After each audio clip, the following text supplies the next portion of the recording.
Bismillah, Assalamualaikum warahmatullahi wabarakatuh. Alhamdulillah wassalatu wassalamu ala rasulillah amma ba'du. Ya, kita lanjutkan yaitu halaman 85-nya ya, yaitu masih tentang ayat-ayat gharibah ya. Di sini yaitu yang nomor 5 adalah bacaan tashil ya. Tashil itu mudah ya. Tashil itu artinya mudah. Nah, eh, karena orang-orang Arab itu susah mengucapkan hamzah dan a di sini ya, susah mengucapkan a jamiu itu susah, a jamiu itu susah ya. Maka orang Arab membacanya dengan tashil gitu, makanya memudahkan membacanya ya gitu. Ya di sini keterangan hamzah yang pertama dibaca jelas ya, sedangkan yang kedua dibaca samar, yaitu antara hamzah dan alif ya. Jadi ini kan ada dua hamzah ya, ini hamzah, ini juga hamzah. Jadi hamzah yang ini dibaca hamzah yaitu di tenggorokan bawah ya. Dibaca jelas kan, berarti a gitu di tenggorokan bawah hamzah ini. Sedangkan yang kedua dibaca dengan samar, yaitu antara hamzah dan alif. Alif berarti di sini mat ya, antara hamzah dan mat. Bacanya seperti ini, a ya, a jamiyu wa arabi gitu ya, a gitu, a terus ke mat ya, agak ke mat antara hamzah dan alif gitu kan, lalu ke ain ya. Ain itu tenggorokan tengah ya, berarti tenggorokan bawah terus ke atas ya, ke mat antara hamzah dan mat ya. Lalu baru ke tenggorokan tengah a gitu, a jamiyu wa arabi gitu ya, wa arabi. Ini naber ya di sini karena ya tasydid ya. Ini juga miyu ya, ini juga di tasydid berarti naber di sini. Ya, jadi ini adalah bacaan tashil. Cara bacanya seperti itu ya. Jadi tidak dibaca dengan a jamiyu tapi a gitu, a jamiyu wa arabi gitu. Lalu berikutnya adalah bacaan nakal ya. Ini ada yang bilang ini namanya nakal karena nakal itu memindah ya, memindah al-ismu. Ini kan asalnya al-ismu, bisa al-ismu ya. Ada ismu di sini, i di sini adalah hamzah ya, ismu gitu kan. Ini adalah hamzah di kasroh. Nah, keterangannya di sini maka dibacanya menjadi bi salismu ya. Jadi kalau di Al-Qur'an Indonesia ini sudah seperti ini, udah gampang ya. Tulisannya memang sudah seperti ini. Oh ya, untuk yang tadi ya, untuk yang tashil itu Thayyibatun Nasr sama ya bacaannya. Riwayat Thayyibatun ini kan riwayat Syatibiyah ya.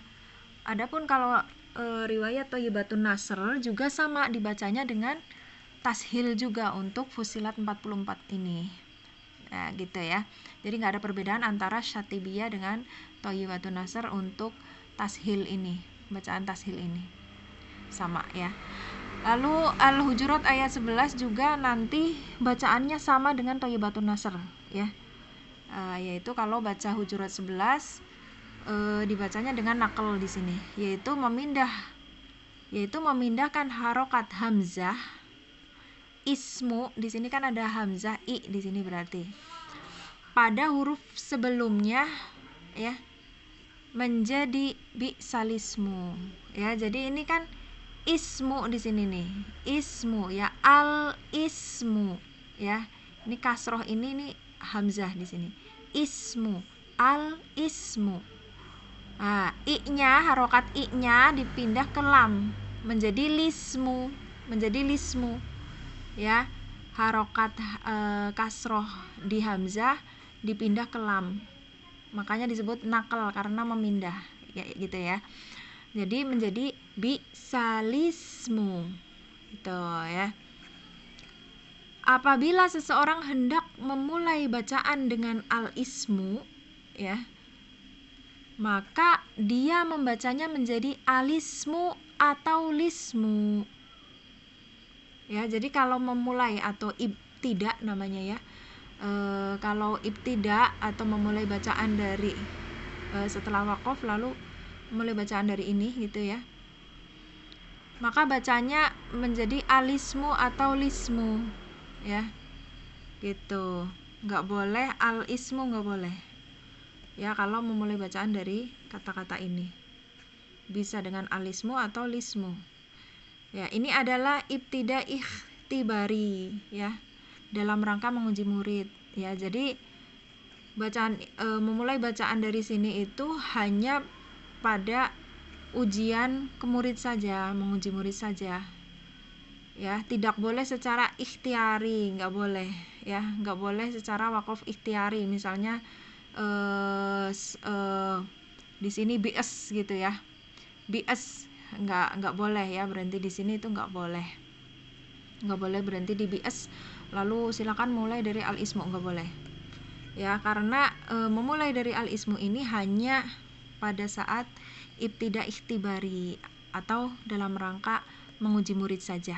Tidak boleh waqaf ikhtiari atau sengaja berhenti di bias di sini, bias gitu, nggak boleh ya, nggak boleh berhenti di sini gitu ya. Ya, ini namanya nakal. Untuk jalur Thayyibatun Nasr juga sama ya, yaitu dibaca dengan nakal untuk Hujurat 11, nggak ada perbedaan ya.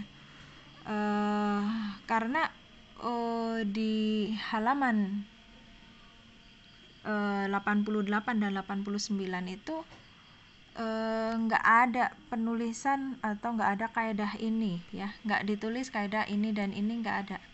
Artinya memang berarti untuk Thayyibatun Nasr kalau nggak ditulis keterangan seperti ini di halaman 88 dan 89, otomatis menandakan bahwa bacaannya sama dengan riwayat Syatibiyah. Ya, lalu berikutnya Al-Furqan ayat 69, yaitu pada fihi muhana, bacanya huruf H dipanjangkan 2 harokat. Ya. Ini kan sebenarnya matsilah mirip dengan bacaan matsilah sugro, ya enggak? Bacaan matsilah sugro. Karena di situ tentang hadomir, ya.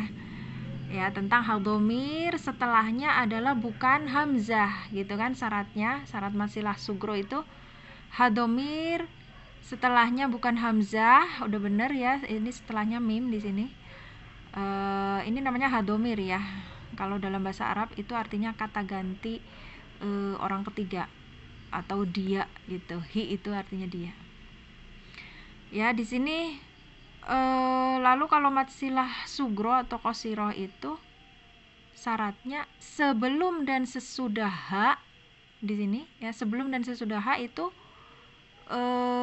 harus berharokat gitu. Syaratnya harus berharokat. Sedangkan di sini sebelum ha di sini sukun ya-nya ya, berarti batal ya, berarti batal, bukan matsilah sugro ya. Nah, makanya di sini adalah bacaan yang gharib atau bacaan asing ya, dibacanya dia panjang seperti membaca matsilah sugro gitu. Padahal di sini kan bukan kaidah matsilah sugro ya, karena di sini sebelum ha adalah sukun. Kalau matsilah sugro sebelum dan sesudah ha harus berharokat gitu. Tapi karena bacaan asing atau bacaan yang tidak seperti biasa, kita harus perhatikan. Ya, ini di riwayat Syatibiyah dibaca 2 harokat. Fihi muhana. Di Al-Quran udah kayak gini ya. Jadi sebenarnya otomatis kita udah selamat, bacanya sudah benar. Walaupun kita nggak tahu kaidah riwayat ini, tapi di Al-Quran sudah seperti ini tulisannya, otomatis kita sudah benar cara membacanya. Dan di Al-Quran Indonesia pun sama ya. Di Al-Quran Indonesia juga di sini kalau Al-Quran Indonesia matobi'inya kan kalau kasroh dia harokat tegak di sini. Di bawah ha dia kasrohnya kasroh tegak. Kasroh tegak berarti artinya harus dibaca 2 harokat. Fihi muhana, fihi muhana. Itu ya, ini adalah bacaan-bacaan yang harus diperhatikan. Lalu untuk Thayyibatun Nasr juga untuk Al-Furqan ini sama ya cara bacanya ya. Baik Syatibiyah maupun Thayyibatun Nasr. Untuk Al-Furqan 69 cara bacanya sama, yaitu dipanjangkan 2 harokat. Dan di Al-Quran juga sudah seperti ini ya, udah ada tanda panjangnya, jadi otomatis kita sudah benar membaca ayat ini ya, walaupun kita nggak tahu kaidah ini.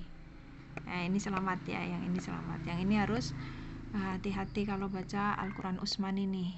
Kalau Al-Quran Utsmani masih kayak gini nih, tapi kalau Al-Quran Indonesia udah seperti ini, lebih enak pakai Al-Quran Indonesia ya, lebih selamat gitu kalau yang masih pemula ya. Ya itu mungkin ini dulu ya. Assalamualaikum warahmatullahi wabarakatuh.